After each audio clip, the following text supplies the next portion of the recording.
Hello everyone, स्वागत है आप सभी लोगों का इजी प्रेप पर एक बार फिर से। उम्मीद कर रहे हैं आप सब लोगों की तैयारी बहुत ही बेहतरीन चल रही होगी। आज की इस वीडियो में हम लोग बात करने वाले हैं वेस्ट बंगाल जीलेट। बहुत से ऐसे स्टूडेंट्स होंगे वेस्ट बंगाल के जो डिप्लोमा कर रहे हैं और वो चाहते हैं कि सर हम बीटेक करें, और किस तरीके से डिप्लोमा के बाद में बीटेक किया जा सकता है, क्या तरीका है, कौन सा एग्जाम है, उसकी आज हम लोग चर्चा करने वाले हैं। तो सबसे पहले आप सभी बच्चे जिनको ये आइडिया नहीं है जीलेट होता क्या है, तो मैं बता देता हूं। वेस्ट बंगाल में जितने भी बच्चे जो डिप्लोमा कर रहे हैं, डिप्लोमा के बाद में वो स्टूडेंट्स लेटरल एंट्री के थ्रू बीटेक में यानी थर्ड सेमेस्टर में एडमिशन ले सकते हैं। उन स्टूडेंट्स को ये एग्जाम जीलेट देना पड़ता है। मैं आपको थोड़ा सा शॉर्ट में और कंप्लीट डिटेल के साथ में ये सारी जानकारी दे देता हूं। तो वो बच्चे जो डिप्लोमा फिफ्थ सेमेस्टर में करंट में रहे होंगे, और ऑफ कोर्स जो बच्चे पास हो गए होंगे, क्योंकि अभी सिक्स सेमेस्टर में तो कोई दिखाई नहीं दे रहा हमें। इन शॉर्ट आप ऐसा बोल सकते हो कि सर थर्ड ईयर वाले स्टूडेंट, ये फिफ्थ सेम है ना, थर्ड ईयर स्टूडेंट और pass out, diploma pass out, ध्यान रखना वो बच्चे यदि बीटेक में एडमिशन लेना चाहते हैं, अगर वो अपने स्टेट के गवर्नमेंट कॉलेज के अंदर एडमिशन लेना चाहते हैं, बीटेक करना चाहते हैं, तो उन्हें ये एग्जाम देना पड़ता है जीलेट। यदि मैं बात करूं डियर जीलेट एग्जाम की, तो इस जीलेट एग्जाम के अंदर कौन कौन से सब्जेक्ट होते हैं, किस तरीके का एग्जाम पैटर्न होता है, वो सारी जानकारी आज की इस क्लास में हम लोग डिस्कस करने वाले हैं। बहुत से बच्चों के दिमाग में सबसे पहला क्वेश्चन यही होता है कि सर ये वेस्ट बंगाल जीलेट है क्या? तो मैंने बता दिया है, डिप्लोमा के बाद यदि आप बीटेक करना चाहते हैं तो आप डायरेक्ट लेटरल एंट्री के थ्रू सेकंड ईयर में एडमिशन ले सकते हैं। तो वेस्ट बंगाल के स्टूडेंट्स के लिए वेस्ट बंगाल जीलेट 2025 एग्जाम क्या है वो आपको समझ में आ गया होगा। अब बात कर लेते हैं थोड़ा सा कि सर कौन कौन इसके अंदर एलिजिबल है। देखिए, एलिजिबिलिटी को हमने दो कैटेगरी के अंदर यहां पर डिफाइन किया। पहला कि कौन सा बच्चा अप्लाई कर सकता है, और फिर दूसरा आता कौन सा बच्चा यहां पर एडमिशन ले सकता है। तो अगर एप्लीकेशन के लिए मैं एलिजिबिलिटी क्राइटेरिया की बात करूंगा तो उसने बोला साफ साफ citizenship, applicant must be a citizen of India, वो इंडिया का सिटीजन होना चाहिए। Age restriction, there is no upper age limit for diploma holder in engineering and technology और फार्मेसी। बेसिकली हम लोग इंजीनियरिंग एंड टेक्नोलॉजी की यहां पर बात करने वाले, तो उसने साफ साफ बोला है कि डिप्लोमा स्टूडेंट के लिए कोई भी एज लिमिट यहां पर नहीं है।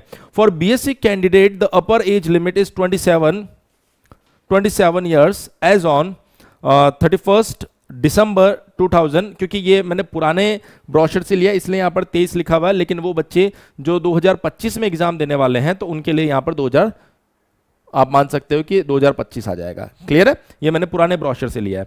For diploma holders in marine engineering the upper age limit is 25।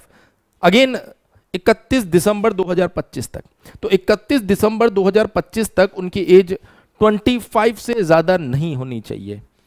अब मैं यहां पर आपको बता देता हूं कि ये जो आपने एलिजिबिलिटी क्राइटेरिया देखा है, ये उन बच्चों के लिए जो फॉर्म अप्लाई करना चाह रहे हैं, क्योंकि फॉर्म जो आने वाला 2025 में आने वाला, लेकिन प्रिपरेशन का जो सही समय होता है वो बच्चा फिफ्थ सेमेस्टर के साथ में ही प्रिपरेशन स्टार्ट कर देता है, तभी वो इन सारी चीजों को कवर कर पाता है। तो मैं शॉर्ट में बता देता हूं, जो बीटेक करने जा रहे हैं डिप्लोमा के बाद में कोई अपर एज लिमिट नहीं है। बीएससी के बाद में अगर कोई करने जा रहा है बेटा, तो उसको ध्यान रखना है 27 साल से ज्यादा का नहीं होना चाहिए वो। और अगर कोई मरीन इंजीनियरिंग में जा रहा है तो वहां पर 25 साल अपर एज दी गई है। अब थोड़ा सा बात कर लेते हैं कि सर एडमिशन लेने के लिए क्या करना पड़ेगा। तो उसने बोला है एडमिशन के लिए जो एलिजिबिलिटी दी गई है उसमें diploma holders seeking admission into engineering and technology degree courses, the candidate must pass diploma in any branch from an institute approved by AICTE for admission in any branch of engineering and technology. AICTE से approved किसी भी institute से अगर उसने diploma किया है तो वो इंजीनियरिंग एंड टेक्नोलॉजी के अंदर क्या कर सकता है बेटा, एडमिशन ले सकता है। पहला क्राइटेरिया उसने ये बोला। दूसरा क्राइटेरिया आप यहां पर देख सकते हैं, the candidate must secure at least 45%। उसने बोला 45% मार्क्स और इक्विवेलेंट CGPA। जिन कॉलेजेस के अंदर परसेंटेज मिलते हैं वहां पर 45% उसे सिक्योर करना होगा कम से कम। अगर 45% लाइक परसेंटेज में अगर किसी कॉलेज के अंदर रिजल्ट नहीं आ रहा है, CGPA में आ रहा है, तो हर कॉलेज ये डिस्क्लोज करता है कि उन्होंने परसेंटेज और CGPA को किस तरीके से कंपेयर किया है। तो 45% के इक्विवेलेंट कितना CGPA वहां पर है उतना CGPA आपको लेकर आना है। SC ST OBC A OBC B, ये देखिए OBC A और OBC B PWD इन सबको 40% मार्क्स लेकर आना है। क्लियर है इतनी बात? अब देखिए यहां पर, but for admission in Jadavpur University the candidate must secure at least 60% marks और equivalent CGPA in diploma examination. वो बच्चे जो जादवपुर यूनिवर्सिटी के अंदर एडमिशन लेना चाहते हैं उनको 60% मार्क्स लाने पड़ेंगे, और अगर वो किसी कोटा से आते हैं SC ST OBC A OBC B PWD, तो ऐसी कंडीशन में उनको 45% क्या करना पड़ेगा बच्चे, यहां पर स्कोर करना पड़ेगा। उम्मीद कर रहा हूं ये एडमिशन के लिए जो क्राइटेरिया है वो आप लोगों को समझ में आ गया होगा, कोई डाउट इसके अंदर रहना नहीं चाहिए। अब थोड़ी सी चर्चा कर लेते हैं एग्जाम पैटर्न के ऊपर। तो जो एग्जाम मोड है वो आपका OMR बेस्ड है, यानी ऑफलाइन एक पेपर आपको मिलेगा जिसके अंदर जो क्वेश्चन रहेंगे, मैं अगेन इंजीनियरिंग एंड टेक्नोलॉजी की बात कर रहा हूं यहां पर, तो उसमें आपको 4 सब्जेक्ट दिखाई देंगे, mathematics, physics, chemistry, fundamental of electrical and electronics engineering. Paper के अंदर जो क्वेश्चन आएंगे वो आपके पास 2 कैटेगरी के हैं, category number 1, category number 2। Each question carries 1 mark. हर एक क्वेश्चन जो है वो 1 मार्क का है कैटेगरी 1 के अंदर, जिसमें नेगेटिव मार्किंग -1/4 होगा। अगर मैं बात करूं ऐसे मैथ्स में 30 क्वेश्चन आएंगे, फिजिक्स में 25 क्वेश्चन आएंगे, केमिस्ट्री में 15 आएंगे, और fundamental of electrical and electronics engineering में 10 आएंगे। फिर अगर हम लोग बात करें कैटेगरी नंबर 2, तो यहां पर बोला गया ईच क्वेश्चन कैरीज 2 मार्क्स। दूसरी कैटेगरी के जो क्वेश्चन है उसमें हर क्वेश्चन के आपको 2 नंबर मिलने वाले हैं, जिसमें कोई नेगेटिव मार्किंग नहीं है। और उसने बोला है कि मैथ्स के ऐसे 10 क्वेश्चन होंगे, फिजिक्स के 5 होंगे, केमिस्ट्री के 5 होंगे, और fundamental of electrical and electronics के ऐसा कोई क्वेश्चन वहां पर नहीं रहने वाला। सो ओवरऑल अगर आप देखेंगे तो यहां पर मैथ्स 40 नंबर की आ रही है, फिजिक्स 30 नंबर की आ रही है, केमिस्ट्री 20 नंबर का आ रहा है, और 10 नंबर का आपके पास में, सॉरी ये टोटल नंबर ऑफ क्वेश्चंस है, 40 क्वेश्चन मैथ्स के आ रहे हैं, 30 क्वेश्चन फिजिक्स के आ रहे हैं, 20 केमिस्ट्री के, 10 fundamental of electrical and electronics. तो टोटल जो आपके पास में क्वेश्चन आ रहे हैं वो 100 क्वेश्चन आ रहे हैं। उसके बाद अगर हम मार्क्स की बात करेंगे तो यहां पर मैथ्स के जो 40 क्वेश्चन है टोटल 50 नंबर के हैं, क्लियर है। फिजिक्स के जो 30 क्वेश्चन है टोटल 35 नंबर के हैं, और केमिस्ट्री जो है वो 25 नंबर की आ रही है, और fundamental of electrical and electronics engineering जो है 10 नंबर का आ रहा है। 120 नंबर का टोटल पेपर है। और अगर आप यहां पर ध्यान से देखें तो सबसे ज्यादा वेटेज वाला पार्ट जो है वो है आपका मैथमेटिक्स। मैं ऐसा नहीं कहूंगा कि सिर्फ मैथमेटिक्स करने से ही आपका काम हो जाएगा, नहीं, आपको सबको अच्छे से पढ़ना है, और मैं पूरी उम्मीद के साथ बोल सकता हूं अगर आप सब अच्छे से पढ़ के जाएंगे तो एग्जाम में बेस्ट कर पाएंगे। हम लोग अपने चैनल के ऊपर, इजी प्रेप के ऊपर, आपको उन टॉपर से भी मिलाएंगे जिन्होंने पिछले साल में इन एग्जाम को बेहतर तरीके से क्रैक किया है, जिससे वो अपना एक्सपीरियंस आपके साथ में शेयर करेंगे और आपको बताएंगे कि किस तरीके से उन्होंने एग्जाम को बेस्ट तरीके से क्रैक किया है। सेम उसी पैटर्न पे अगर आप भी चलेंगे तो आप भी इस एग्जाम को बेस्ट तरीके से क्रैक कर सकते हैं। अब मैं आपको थोड़ा सा सिलेबस दिखा देता हूं वेस्ट बंगाल जीलेट का, कि अगर मैथमेटिक्स के हम लोग बात करें तो इसमें बोला गया मैट्रिसेस अप टू ऑर्डर 3, यानी 3x3 के मैट्रिसेस यहां पर आपको ध्यान रखनी है, मतलब पढ़नी है। डिटर्मिनेंट भी 3x3 का पढ़ना है, complex number, coordinate geometry 2D वाला, vector algebra, differential calculus, application of derivative, partial differentiation, integral calculus, ordinary differential equation, probability, ये टोटल टॉपिक आपको दिए गए मैथमेटिक्स में से। अब बात कर लेते हैं फिजिक्स की, तो यहां पर बोला गया units, dimensions and measurement, kinematics, laws of motion, work, power and energy, gravitation, elasticity, surface tension, fluid mechanics, hydrostatics, thermal expansion of solid, transmission of heat, thermodynamics, reflection of light, refraction of light, lenses और photo electricity, ये आपको physics में दिया गया। अब बात कर लेते हैं केमिस्ट्री में, atomic structure, chemical bonding, acid basis and salts, oxidation and reduction, electrochemistry, chemical equation, metallurgy, water and यहां पर आपको दिया गया है ऑर्गेनिक केमिस्ट्री।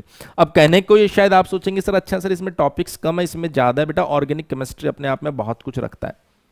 उन्होंने एक सिंपल वर्ड में लिख दिया ऑर्गेनिक केमिस्ट्री, लेकिन इसको जब आप पढ़ेंगे तो ये अपने आप में बहुत सारी चीजें। चलिए अब आ जाते हैं fundamentals of electrical and electronics engineering.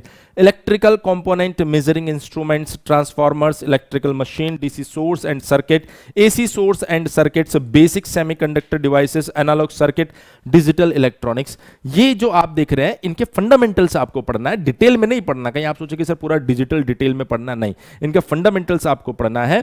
हालांकि डिजिटल इलेक्ट्रॉनिक्स में कितना पढ़ना है, एनालॉग सर्किट में कितना पढ़ना है, सर ये सारी चीजें, जैसे इलेक्ट्रिकल मशीन में कितना पढ़ना है, तो मैं आपको इसका एक सेपरेट वीडियो बनाऊंगा जिसके अंदर हम इसके डिटेल सिलेबस के बारे में चर्चा करेंगे।